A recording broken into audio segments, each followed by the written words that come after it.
আসসালামু আলাইকুম। সবাইকে স্বাগতম আজকের ভিডিওতে। আজকে ভিন্ন রকম একটা অভিজ্ঞতা আপনাদেরকে দিব। এই অভিজ্ঞতায় বাংলাদেশ কমিউনিটির যে ফ্যামিলি এপ্লাই ইতিহাস বদলে যাবে আজকের ভিডিও থেকে। অলরেডি আমি ২ বছর থেকে এই কার্যক্রম করতেছি এই রিজেক্টের উপরে। ঢাকা থেকে রিজেক্ট করলে এটা কি করণীয়? তো এই যে আমাদের ভাইয়ের নাম হচ্ছে আনোয়ার সরকার। আনোয়ার সরকার ভাই ফ্যামিলি রিজেক্ট করছে ঢাকা থেকে। উনি অন্য কোথাও এপ্লাই করছে। কার মাধ্যমে বা কি আসে বিষয়গুলি আমি জিজ্ঞাসা করব না। আমার কথা হচ্ছে উনি ফ্যামিলি এপ্লাই করছিল কিন্তু এথা সিভিলের কারণে বাংলাদেশ ঢাকা থেকে উনার ফ্যামিলি রিজেক্ট করছে। তো উনি গতকালকে আমার কাছে আসছে, গত পরশু আমার কাছে আসছে। পরশু আসছে। আসার পরে বললো ভাই আমার ফ্যামিলি রিজেক্ট করছে, এটা তো 1 মাস সময় আছে, আপিল করতে হবে। তো আমি আপনার কাছে প্রশ্ন রাখতে চাই, আপনি ফ্যামিলি এপ্লাই কেন রিজেক্ট করছে আপনি জানেন? আমার বলছে কাগজ দিয়ে জমা দিছি, কয় আপনার ফ্যামিলি বিশ্বাস করে না। তাই বিশ্বাস করে না, কি কি কারণে বিশ্বাস করে নাই? আর ফাইলটা যে আমি দিছি, ওরা ভেরিফাই করে না, ওরা জমা দিছে, শেষ, এতটুকুই। তো আমি তো আর সম্পূর্ণ বুঝলে আমারটা আমি কাজ করতাম, আচ্ছা বুঝি না দেখে আপনার কাছে আসছি বা আরেক জায়গায় আমি যাবো। আচ্ছা, এখন মূল তো বিষয়। ওরা এটা বুঝাই দেয় না, আপনার কাছে আইসা এটা আমি জানলাম এই কারণে রিজেক্ট করছে। হুম, এখন গত পরশু ওনার ফাইল রাখছি, গত পরশু আমরা রাত্রে ফাইলটা ভেরিফিকেশন করছি যে কি কি কারণে ওনার রিজেক্ট করছে। আসলে বাংলাদেশে যখন রিজেক্ট করে তখন এইখানে উল্লেখ করে না, শুধু লেখা থাকে মোটিভ দে এথা সিভিলের কারণে। এথা সিভিল কি এবং কি জন্য রিজেক্ট করছে এটা তো সাধারণ জনগণ বুঝবে না। সাধারণ জনগণ না, এবং কি বাংলাদেশি বা এই দেশি যারা ফরাসি উকিল বা বিভিন্ন সংগঠনে কাজ করেন প্রায় 90% বুঝেন না এটার অর্থ কি বা কি জন্য রিজেক্ট করছে। এটা খুঁজে বাইর করাই তাদের জন্য মুশকিল হয়ে যায়। তো এর জন্য ভাই আমার কাছে আসছে, আমি ফাইলটা খুঁজে দেখছি কি কি প্রবলেম এবং কি কি প্রবলেম সেটা আমি বলবো। কেন বলছে যে উনার ওয়াইফ এবং বাচ্চারা বাংলাদেশি নাগরিক না সেটার কারণও আমি বলে দিচ্ছি, এবং এখানে কি কি কারণে রিজেক্ট করছে সেটাও আমি বলে দিচ্ছি, এবং সমাধান উনার ফাইল করব, আবার উনি ভিসা পাবে সেটা গ্যারান্টি সহকারে করব। এবং ইনশাআল্লাহ। এইরকম ফাইল আমি একটা না, গত মাসে 2টা ফাইল হয়েছে। গোলাপগঞ্জের খালেদ ভাই উনারও রিজেক্ট ছিল, অ্যাপ্লাই করে আবার 8 মাসের ভিতরে ভিসা পাওয়াইয়া দিছি। এই সেম প্রবলেমে অনেক মানুষ, শুধু উনি না, অনেক মানুষের বিগত আমি করে দিছি। এর জন্য আপনারা জানেন আমাদের অফিসে আমরা গ্যারান্টি সহকারে কাজ করি। চলেন এখন কথা না বাড়িয়ে আমি দেখাই আপনাদের কি কি প্রবলেম এবং কেন বলছে যে উনার ফ্যামিলি বাংলাদেশি নাগরিক না। একটু ক্যামেরাটা সামনে আনো। উনার ওয়াইফের বার্থ সার্টিফিকেট এটা ঠিক আছে, উনার বাড়ির অ্যাড্রেস, উনার ওয়াইফ উনার এলাকার ভোটার, এটা আমি ভেরিফাই করছি। এখন এই দেখেন উনার এটা হচ্ছে বার্থ সার্টিফিকেট উনার ওয়াইফের। উনার শ্বশুরের নাম হচ্ছে দুর্গা, দৌহারে দু রসুন্ড গেখারে গা, আর উনার এনআইডি তে দেওয়া হচ্ছে দৌহারে দু গেখারে গা। তাহলে উনার ওয়াইফের বার্থ সার্টিফিকেটে আর পাসবুকে শ্বশুরের নামের মধ্যে মিল নাই, দুইটাই দুই জায়গায়। হ্যাঁ, প্রথমে। সেকেন্ড হচ্ছে উনার যে বার্থ সার্টিফিকেট যেটা, এটা আগের ফরম্যাট। আমার দিকে ক্যামেরা দেও। আগে যখন ফ্যামিলি অ্যাপ্লাই করা হতো তখন অ্যাম্বাসেডর বা ইনকারি ঢাকা থেকে বাড়িতে যাইতো, যাইয়া জিজ্ঞাসা করতো এলাকায় অমুকের ওয়াইফ অমুক নাকি, অমুকের ছেলে অমুক নাকি, ইনকারি করতো। এখন এই দিন শেষ, অনলাইনে যেটা পাওয়া যাবে। অনলাইনে যদি আপনার বার্থ সার্টিফিকেট আসে তাহলে আপনি বাংলাদেশী নাগরিক। অনলাইনে যদি আপনার বার্থ সার্টিফিকেট না আসে তাহলে আপনি বাংলাদেশী নাগরিক না। এটা হচ্ছে সিম্পল বিষয়। অনলাইনে যা হবে, যা পাওয়া যাবে সেটার উপরে আপনার বিচার রায় হবে। এর জন্য আমরা সবসময় বলি যে অনলাইনের প্রতি আপনারা গুরুত্ব বাড়াইতে হবে এবং সব ডকুমেন্টস অনলাইন করতে হবে। গেল এক। 2 নম্বর হচ্ছে বাচ্চার জন্ম হচ্ছে 11/9/2014। এই দেখেন বাচ্চা জান্নাতুল ফেরদৌসি, কিন্তু ইউনিয়ন থেকে মহিলা দিবে লেখা দিছে পুরুষ। ঠিক আছে? এই দেখেন জান্নাতুল ফেরদৌসি, উনি উনি একজন মহিলা, উনার মেয়ে, কিন্তু ইউনিয়ন থেকে লেখা দিছে পুরুষ। দেখা যায় পুরুষ লেখাটা? পুরুষ। আমি ডাক দিয়ে মহিলা দিছি। এবং এই যে এটা অনলাইনে খুঁজে পাচ্ছি না, মানে অনলাইনে শো করে না আগের ফরম্যাট। এর জন্য সবাইকে আমরা অনুরোধ করি যে আপনারা যখন বার্থ সার্টিফিকেট উঠাবেন তখন এই নতুন ফরম্যাটে উঠাবেন। এই যে এক পাশে বাংলা এক পাশে ইংলিশ, অনলাইন ফরম্যাট এবং কোড বার, স্ক্যান কোড বার দিয়ে সারা বাংলাদেশে এটা এখন প্রযোজ্য, এটা উঠাবেন। তারপরে এই যে উনি অ্যাপ্লাইটা করলো, আরেকটা জিনিস দেখাই।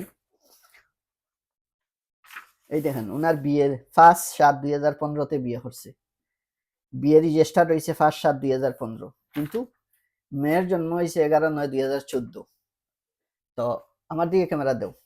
তখন মেয়ের জন্ম হয়েছে 2014, উনি বিয়ে করছে 2015। তো মেয়ের জন্মের পরে কিভাবে বিয়ে হলো, এই বিষয়গুলি আরো কত ভুল সেটা আমি দেখাচ্ছি আপনাকে। এই যে উনার ওয়াইফের ফাস্টফুডে এই দেখেন, বাবার নাম ভুল, প্রেনম ভুল, মায়ের নাম ভুল, প্রেনম ভুল, স্বামীর বাড়ির ঠিকানা হবে, স্বামীর নাম হবে, এগুলিও নাই। এখানে সব ঠিক আছে। এই যে কি ভুল, এই দেখেন, বেগম, BGUM বেগম, এখানে দিছে BGOM Begum. Selina, SALINA, ID কার্ডে কি দিছে,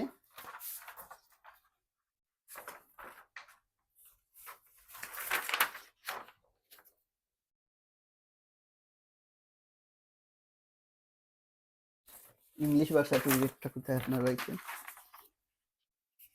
এই যে এই যে দেখেন, ফাস্টফুডে দিছে SLM, কোথায়, SELINA সেলিনা, এখানে SLMAS,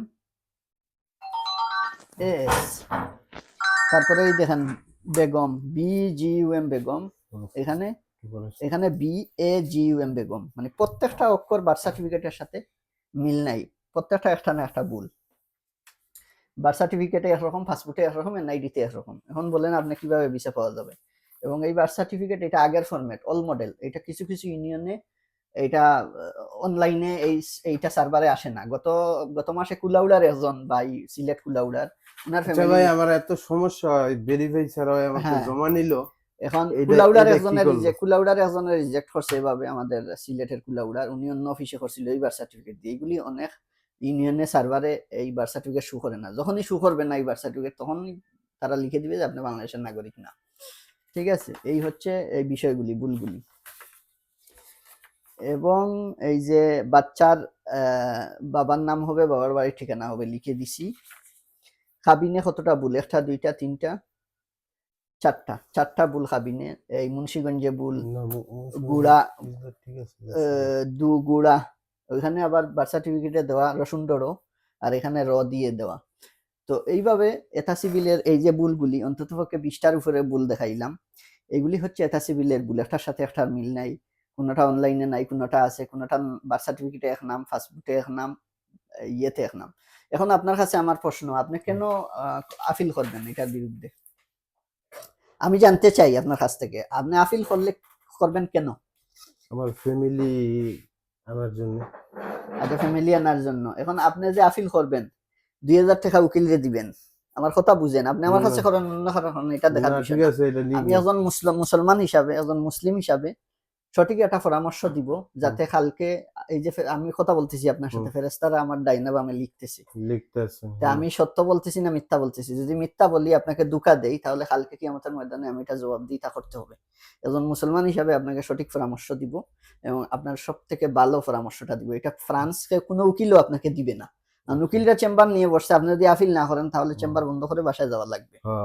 এর জন্য তারা আগে জানে আপনার এটা কি হবে, বলবে না, বলবে যে কোর্ট করো, দেখো তারপরে কি হবে। এখন আমি রায় দিচ্ছি আপনাকে, আপনার কোর্টে কি হবে। এখন আপনার 2000 টাকা দিয়ে উকিল ধরলেন, 2.5 বছর থেকে 2 বছর লাগবে কোর্টের রায় আসতে।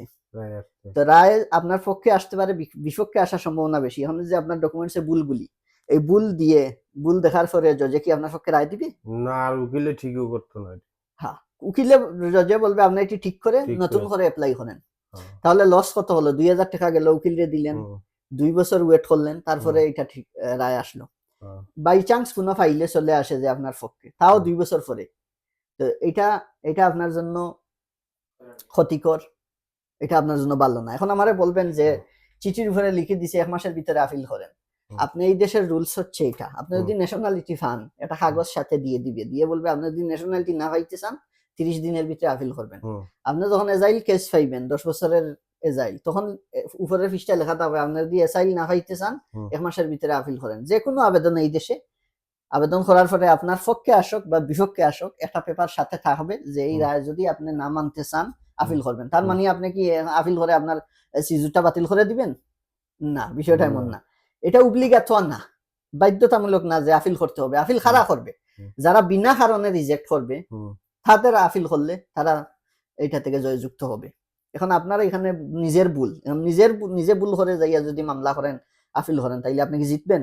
জিতবেন না। 2 নম্বর কথা হচ্ছে, আপনি যদি আমার ফাইল পুনরায় দেন, 1 বছরের ভিতরে আপনার ফ্যামিলি এই দেশে আইনা দিব আমি, গ্যারান্টি সহকারে। আপনার টাকা 2000 খরচ হচ্ছে না।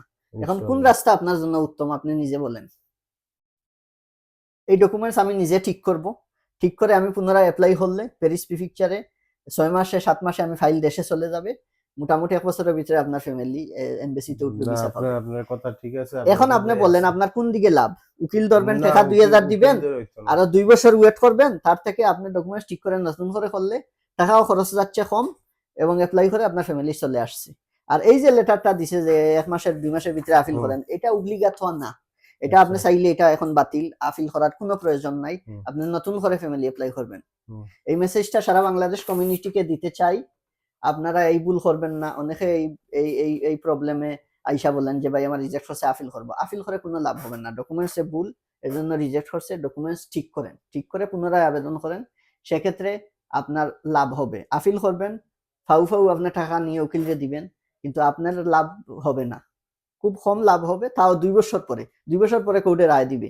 এই 2 বছরে আপনার ফ্যামিলি 2 বার ফ্রান্সে আইনা দিতে পারবো আমি, কারণ আমরা গ্যারান্টি দিয়ে কাজ করি। ঠিক আছে। ফ্রান্সে, প্যারিসে ইতিহাস সৃষ্টি করছি ফ্যামিলি, এবং 10 বছর কার্ডের কোনো রিজেক্ট নাই। আজ পর্যন্ত আমার অফিসে কোনো ফ্যামিলি রিজেক্ট নাই, কেউ বলতে পারবে না ফ্রান্সে। খালি মুন্সিগঞ্জ এই তবে ভিডিও সবাই ভালো থাকবেন, আমার সুস্থ দেশ থাকবেন। থেকে পাঠাইছে আমার যত ওয়াইফ ধরনের প্রবলেম, কই বাইরের অফিসে যান, যত ধরনের প্রবলেম, ফ্যামিলি ঢাকাতে বুঝছেন? রিজেক্ট করছে, ফ্যামিলি অ্যাপ্লাই করার পরে বাচ্চা হইছে, বাচ্চা এড করতে পারতেছেন না, ঢাকাতে শুধু ওয়াইফ ডাকতেছে, বাচ্চা কিভাবে করবেন? গ্যারান্টি